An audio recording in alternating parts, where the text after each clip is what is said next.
Zoe Bueller was arrested in her home in Ballarat, Victoria, while wearing her pyjamas in September 2020.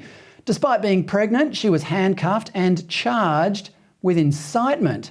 Her actual crime was to help organise a protest against the state's harsh COVID lockdowns. The Premier, Dan Andrews, said without remorse at the time, quote, "The key point here is now is not the time to protest about anything because to do so is not safe," unquote. We now know that Andrews was incorrect. COVID was neither as dangerous nor infectious as Andrews believed it was, and the lockdowns in Victoria, some of the harshest in the world, actually achieved mostly nothing.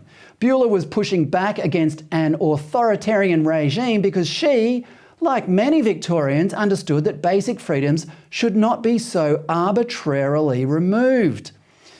The various branches of the Victorian government did little to dispel the suspicion that the basic freedoms of the state's citizens were under threat.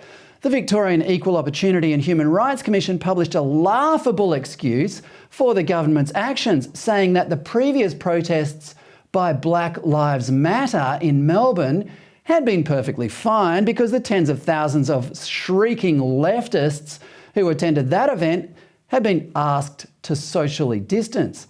That they didn't mattered naught to the Human Rights Commission.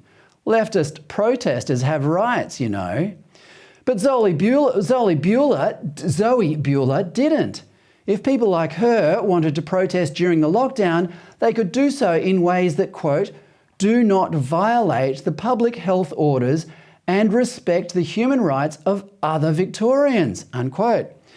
These other forms of protests included, quote, "signing a petition, contacting your local MP and gathering online to discuss your concerns," unquote. So as far as the Victorian Human Rights Commission is concerned, the rights of people not to be infected by a virus with a 99% survival rate is more important than the right to free speech and association.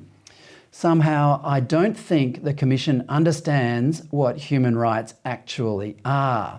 Luckily for Bueller, the Institute of Public Affairs, a conservative think tank in Melbourne, helped raise $70,000 for her defence and hired good quality lawyers.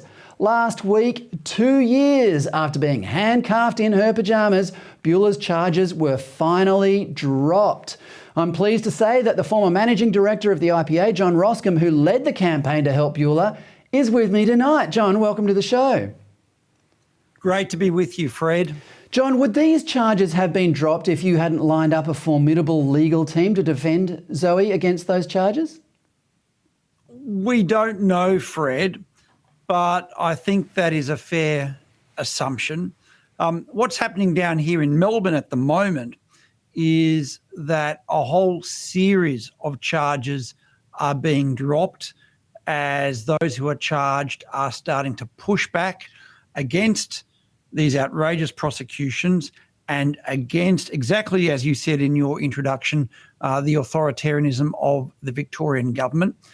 Exactly as you said, Zoe Bueller was charged 2 years ago.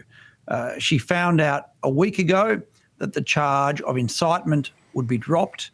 No explanation, no apology, no reasons given.